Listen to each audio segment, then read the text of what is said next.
এটা shade number 238। এটা আমার স্কিন টোনের থেকে একটু বেশি লাইটার। তো আমার স্কিন টোন 330 টফি। তো তোমরা যারা আমার স্কিন টোনে তারা 330 ইউজ করতে পারো। Hello everyone, welcome back to my channel. আমি আশা করছি তোমরা সবাই খুব ভালো আছো। তো আজকের যে মেকআপ টিউটোরিয়ালটা সেটা কিন্তু সম্পূর্ণ বিগিনার্সদের জন্য। অ্যান্ড বিগিনার্সদের জন্য স্টেপ বাই স্টেপ মেকআপ তোমরা কিভাবে করবে, ফার্স্ট টাইম মেকআপ কিভাবে করবে সেটাই কিন্তু আজকে টিউটোরিয়ালে আমি তোমাদের সঙ্গে। ভিডিওটাকে অবশ্যই লাস্ট পর্যন্ত দেখো। অ্যান্ড প্রত্যেক ভিডিও শেষে কিন্তু আমি তোমাদের জন্য একটা প্রো মেকআপ টিপস নিয়ে আসি। যদি ফার্স্ট টাইম ভিজিট করে থাকো অবশ্যই চ্যানেলটাকে সাবস্ক্রাইব করে চ্যানেলের পাশে দেখো, তো যাতে ফিউচারে তোমরা এই ধরনের ভিডিও দেখতে পারো।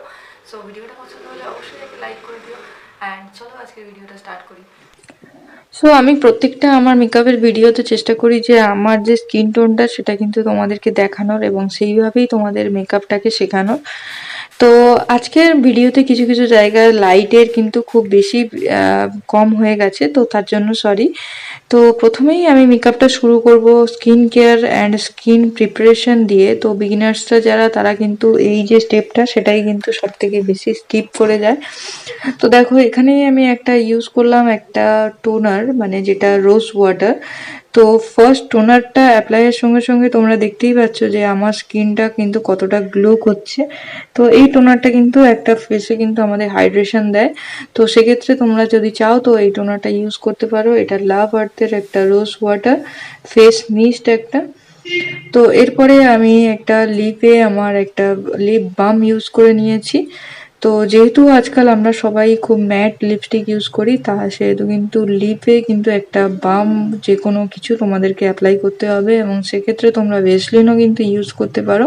তো মেকআপের শুরুতেই কিন্তু লিপে ভেসলিন লাগিয়ে রাখবে, তাহলে কিন্তু যতক্ষণে তোমরা মেকআপটা কমপ্লিট করবে ততক্ষণে কিন্তু লিপটা পুরোপুরি হাইড্রেটেড হয়ে যাবে। অ্যান্ড তারপরে তোমরা লিপস্টিক অ্যাপ্লাই করলে লিপস্টিকটা খুব ভালোভাবে থাকবে। তো অনেকেই বলো যে লিপস্টিক ফেটে যায় বা লিপস্টিক খুব ঠোঁটটা শুকনো লাগে, তো সেক্ষেত্রে কিন্তু তোমাদের এই পার্টটাকে কিন্তু তোমাদের মোটেই স্কিপ করলে চলবে না। অ্যান্ড আমি এরপরে একটা ময়েশ্চারাইজার অ্যাপ্লাই করে নিলাম। তো যে ময়েশ্চারাইজারটা আমি অ্যাপ্লাই করলাম সেটা পন্ডসের সুপার লাইট জেল ময়েশ্চারাইজার। তো শীতকালে যে ময়েশ্চারাইজারগুলো আমরা অ্যাপ্লাই করেছিলাম সেটা কিন্তু আর গরমকালে অ্যাপ্লাই করলে চলবে না। গরমকালের ক্ষেত্রে আমাদের ওয়াটার বেসড তা নইলে জেল বেসড যে ময়েশ্চারাইজারগুলো সেইগুলো অ্যাপ্লাই করতে হবে। অ্যান্ড এরপরে আমি এই যে প্রাইমারটা অ্যাপ্লাই করছি এটা একটা সিলিকন বেসড প্রাইমার। তো তোমরা যারা বিগিনার তারা সাধারণত এই বিষয়ে নলেজ থাকে না যে কোন প্রাইমার তোমাদের ইউজ করা উচিত। তো তোমরা সিলিকন বেসড প্রাইমার ইউজ করতে পারো যেটা অল স্কিন টাইপ। তো সব স্কিনের ক্ষেত্রে মোটামুটি সিলিকন বেসড প্রাইমার কিন্তু একেবারেই চলে যায়। অ্যান্ড এরপরে আমি ফাউন্ডেশন অ্যাপ্লাই করব। তো তোমাদের কাছে প্রায় মোটামুটি সবার কাছেই এই ফাউন্ডেশনটাই থাকে। তো যারা বিগিনার্স তারা কিন্তু এই মেবলিনের ফাউন্ডেশনটা সাধারণত ইউজ করে থাকে। তো আজকে টিউটোরিয়ালটা সেই জন্য আমি এই ফাউন্ডেশনটা দিয়েই তোমাদেরকে দেখাচ্ছি। তো এক্ষেত্রে আমি যে স্কিন সেটটা ইউজ করছি সেটা 238। তো 238 কিন্তু আমার জন্য একটুখানি লাইটার ফাউন্ডেশন। তো 330 যেটা টফি যে শেডটা সেটা কিন্তু আমার জন্য পারফেক্ট। তো সেই হিসাবে তোমরা যারা আমার স্কিন টোনে তারা কিন্তু 330 ইউজ করতে পারো, বা তার থেকে একটু যদি ডার্কার হও তাহলে 335 ইউজ করতে পারো। তো এই ফাউন্ডেশনটা আমি কিন্তু পুরো স্কিনে এই যে আমি যে ব্রাশটা ইউজ করছি এটা প্রো আর্টির একটা ব্রাশ। তো যে নাম্বারটা সেটা কিন্তু আমি তোমাদেরকে দেখিয়ে দিয়েছি। তো তোমরা চাইলে এই ব্রাশটাকে নিতে পারো। এটা কিন্তু খুবই ভালো একটা ব্রাশ অ্যান্ড রিজনেবল প্রাইসের মধ্যে। তো যারা মেকআপটা খুবই পছন্দ করো এবং রেগুলার মেকআপ করো তারা কিন্তু এই ধরনের একটা ব্রাশ ভ্যানিটিতে রাখতে পারো। তো এরপরে আমি কনসিলার ইউজ করছি। কনসিলারটাও আমি মেবলিনের ফিট মি কনসিলার ইউজ করছি। তো তোমরা অনেকেই হয়তো জানো না যে তারা একটু যারা অয়েলি স্কিন যাদের তাদের জন্য কিন্তু মেবলিনের যে ফাউন্ডেশনটা সেটা কিন্তু খুবই ভালো, কারণ মেবলিনের ফাউন্ডেশনটা কিন্তু অয়েলি স্কিনের জন্য, এবং যাদের ড্রাই স্কিন তাদের জন্য কিন্তু মেবলিনের ফাউন্ডেশন নয়। তো এক্ষেত্রে একেবারেই যে নয় সেটা কিন্তু বলবো না। সেক্ষেত্রে কিন্তু তোমাদের যে স্কিনের প্রিপারেশনটা সেটা কিন্তু খুব ভালোভাবে করতে হবে। অ্যান্ড যেটা এটা এই ফাউন্ডেশনটা অয়েলি স্কিন যাদের তাদের জন্য একেবারেই বেস্ট, কারণ হচ্ছে মেবলিনের ফিটমি ফাউন্ডেশন হচ্ছে একটা ম্যাট একটা ফিনিশ ফাউন্ডেশন। তো সেক্ষেত্রে যাদের অয়েলি স্কিন তাদের জন্য খুবই ভালো, অ্যান্ড যাদের ড্রাই স্কিন তারাও ইউজ করতে পারো, কিন্তু সেক্ষেত্রে তোমাদের স্কিনের যে প্রিপারেশন তার উপরে তোমাদের জোর দিতে হবে, তা নইলে কিন্তু ফাউন্ডেশন কখনোই তোমরা ভালোভাবে বসাতে পারবে না, অ্যান্ড তোমাদের মেকআপও কিন্তু কখনোই ভালোভাবে বসবে না এবং প্যাচি দেখতে লাগবে। তো সেক্ষেত্রে তোমাদের স্কিনের প্রিপারেশন ভালোভাবে করতে হবে। অ্যান্ড এবার আমি কনসিলারটাকে ভালোভাবে আমার স্কিনের সঙ্গে বসিয়ে নিচ্ছি। আর আমি এখানে একটা ছোট্ট স্পঞ্জ ইউজ করছি। তো যেহেতু স্মল এরিয়া, তাহলে সেহেতু আমি এই ধরনের স্পঞ্জ ইউজ করছি। তো তোমাদের কাছে যেরকম যা আছে সেটাই তোমরা ইউজ করতে পারো। অ্যান্ড তোমরা পাউডার সেটের জন্য তোমরা এরকম ব্রাশ ইউজ করতে পারো, তা নইলে এই ধরনের পাউডার পাফ তোমাদের কাছে সবার কাছেই থাকে। তো সেই ধরনের পাউডার পাফ নিয়ে তোমরা ইউজ করতে পারো। তো এখানে একটা কথা সবাই অনেক সময় জিজ্ঞাসা করে থাকে যে পাউডার সেট করার জন্য তোমরা কি নর্মাল যে ট্যালকম পাউডারগুলো সেগুলো ইউজ করতে পারো? তো সেগুলো কিন্তু আমি অনেক কাউকে ইউজ করতে দেখেছি, কিন্তু পার্সোনালি আমি কখনো ইউজ করিনি। তা সেহেতু আমি তোমাকে বলতে পারবো না তোমাদেরকে যে এটা আদৌ কাজ করে কিনা, মেকআপটা স্টে করে কিনা। কিন্তু আমার যতদূর মনে হয় যে মেকআপটা কিন্তু সেট হয়ে যায়, কিন্তু স্টে করে কিনা সেটা কিন্তু আমি একেবারেই বলতে পারবো না। তো তোমাদের কাছে যদি এরকম পাউডার না থাকে তো তোমরা কম্প্যাক্ট ইউজ করতে পারো, আর তা নাহলে তোমাদের কাছে যেটা অ্যাভেলেবেল আছে সেটাই তোমরা অ্যাপ্লাই করতে পারো।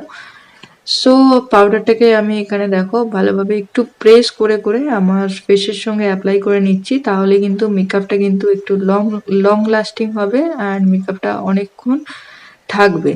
তো মেকআপটা গলে যাওয়ার যে ব্যাপারটা সেটা কিন্তু হবে না। এরপরে আমি কন্ট্যুর অ্যাপ্লাই করছি। তো কন্ট্যুর দেখো আমরা ফেসটাকে যখন এরকম পাউড করব, ঠিক তার উপরের লাইন থেকে কিন্তু কন্ট্যুরটাকে অ্যাপ্লাই করব, তার নিচের লাইন থেকে না। তাহলে কিন্তু আমাদের ফেসটা কন্ট্যুরে যে ফেসটা আমরা শার্প দেখাতে চাই সে জায়গায় কিন্তু ফেসটা আমাদের ঝুলে যাবে।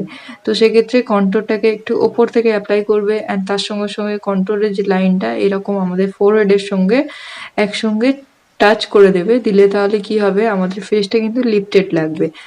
অ্যান্ড তোমাদের যদি আমার মতো স্কোয়ার শেপ ফেস হয় তাহলে কিন্তু তোমাদের এই জায়গাগুলোতেও কন্ট্রোল করতে হবে।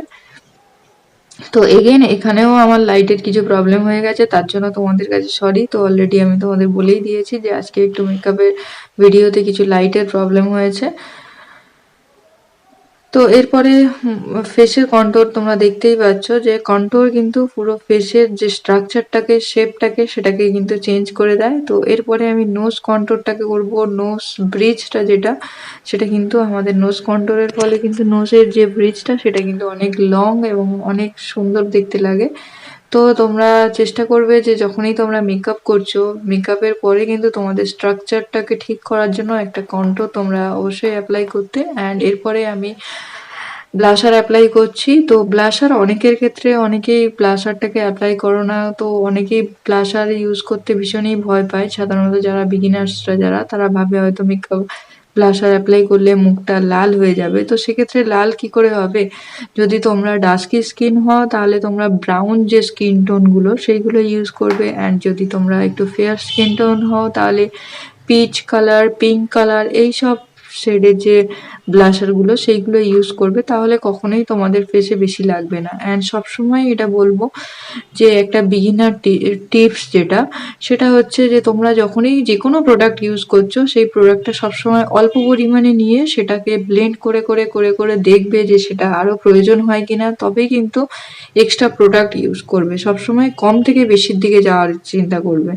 সবসময় বেশি প্রোডাক্টটা একেবারেই নিয়ে নেবে না, নিয়ে সেটাকে অ্যাপ্লাই করবে না, তাহলে সেটা অ্যাডজাস্ট করতে তোমাদের জন্য খুবই প্রবলেম হবে। তো এরপরে আমি দেখো আমার মেকআপটা কিন্তু কমপ্লিট হয়ে গেছে। আমি এখানে ব্লাশারটা লিপস্টিকটা অ্যাপ্লাই করছি। অ্যান্ড তোমরা দেখতেই পাচ্ছ আমি ফেসটাকে কিন্তু অনেকটা জুম করে তোমাদেরকে দেখিয়েছি।